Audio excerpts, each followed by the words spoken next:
What is cost accounting, explain the objectives of cost accounting. ये question तुमको short note के लिए आ सकता है फॉर अराउंड 4 to 5 मार्क्स, ठीक है। तो लेट अस स्टार्ट। पहला, टू एसरटेन कॉस्ट। नाउ सिर्फ खर्चा ही है तो फाइनेंशियल अकाउंटिंग भी है, लेकिन जब तुमको कॉस्ट ऑफ प्रोडक्ट चाहिए, कॉस्ट ऑफ सर्विस चाहिए, मारुति स्विफ्ट बनाता है, डिजायर बनाता है, वैगनआर बनाता है, हर एक का कॉस्ट कितना अलग अलग चाहिए, तो फाइनेंशियल अकाउंटिंग मदद नहीं करेगा। उसके लिए क्या लगेगा? Cost accounting. सो सबसे मेन ऑब्जेक्टिव है टू एसरटेन कॉस्ट। उसके बाद ही कॉस्ट कंट्रोल होगा ना। तुमको बोला जाए एक महीने का पॉकेट मनी तुम्हारा 2000 रुपया है, तुम 2000 के ऊपर मत जाने दो। तो पर पहले तो पता चले तुम्हारा 2000 में खर्चा कितना होता है। यदि खर्चा 2000 होता है फिर मैं कंट्रोल करूंगा ना। Fourth number. दूसरा, फिक्सिंग सेलिंग प्राइस। अभी सिंपल सा है, तुम्हारा प्रोडक्ट कॉस्ट है 100 रुपीज, तो तुम सेलिंग प्राइस कितना फिक्स करोगे? 120, 130। लेकिन तुमको कॉस्ट ही पता नहीं और तुमने 80 रुपीज फिक्स कर दिया और बाद में पता चला घाटा हो रहा है।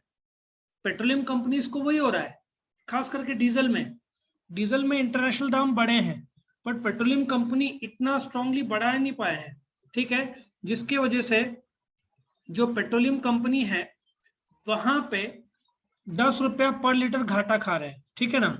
सो फिक्सिंग सेलिंग प्राइस में तुमको कॉस्ट पता होना चाहिए, तब तुम उसमें मार्कअप ऐड करेंगे। मार्कअप मतलब 20%, 30%, 40%। तुमको विश्वास नहीं होगा, फार्मास्यूटिकल कंपनीज में मशीन बनाने का कॉस्ट करीबन 3 लाख रुपया, बट बेचने का सेलिंग प्राइस 12 लाख रुपया। वो लोग 400% तो कुछ प्रॉफिट कर सकते हैं। तीसरा, मैचिंग कॉस्ट विद रेवेन्यू। अब तुमको पता चल गया वैगनआर का कॉस्ट है सपोजिटली 500 करोड़ और बेचा गाड़ी 650 करोड़, तो नफा कितना हुआ? 75 करोड़। सो जब तुम कॉस्ट शीट बनाते हो तो एंड में क्या निकलता है? प्रॉफिट निकलता है। कैसे प्रॉफिट निकलता है? तुम सेल्स और कॉस्ट को माइनस करते हो, उससे प्रॉफिट निकलता है। तो मैचिंग कॉस्ट विद रेवेन्यू बहुत इंपॉर्टेंट है ऑब्जेक्टिव। चौथा, कॉस्ट कंट्रोल। ये तो मेन दो objective is to ascertain cost और चौथा कॉस्ट कंट्रोल, मैंने ऑलरेडी बता दिया। अब कॉस्ट कंट्रोल और कॉस्ट रिडक्शन में एक फर्क समझो। कॉस्ट रिडक्शन में तुम कॉस्ट कम करने की कोशिश करते हो। तुम्हारा महीने का खर्चा 2000 रुपया है तो तुम 1700, 1800, 1900 करोगे, कॉस्ट रिड्यूस करने की कोशिश करोगे। और कॉस्ट कंट्रोल रहा तो तुम 2000 का 2000 ही मेंटेन करने का ट्राई करोगे, ठीक है। So that is called cost control. पांचवा, to provide reliable data for decision making. Now reliable data for decision making क्या होता है?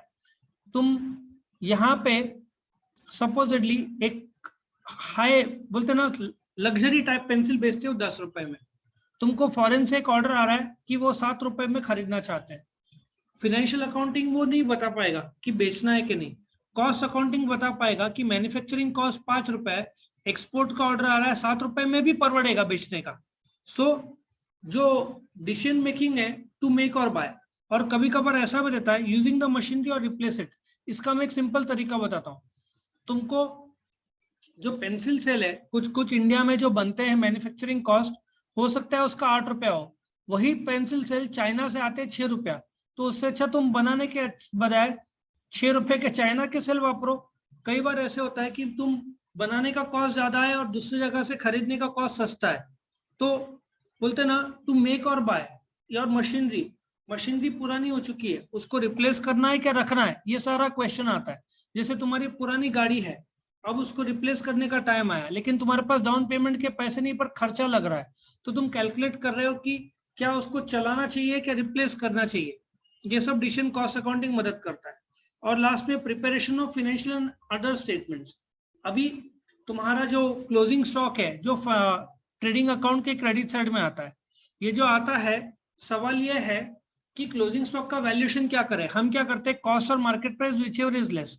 लेकिन कॉस्ट प्राइस कहां से आता है? वो कॉस्ट अकाउंट की मदद से आएगा ना। सो तुम्हारा क्लोजिंग स्टॉक के 3 रूप होंगे, raw material, WIP, finish goods. तीनों का वैल्यूएशन कौन देगा? Cost account. सिंपल सा लॉजिक आया समझ में। सो यहाँ पे ये जो क्वेश्चन है ऑब्जेक्टिव्स ऑफ कॉस्ट अकाउंटिंग खत्म होता है। ओके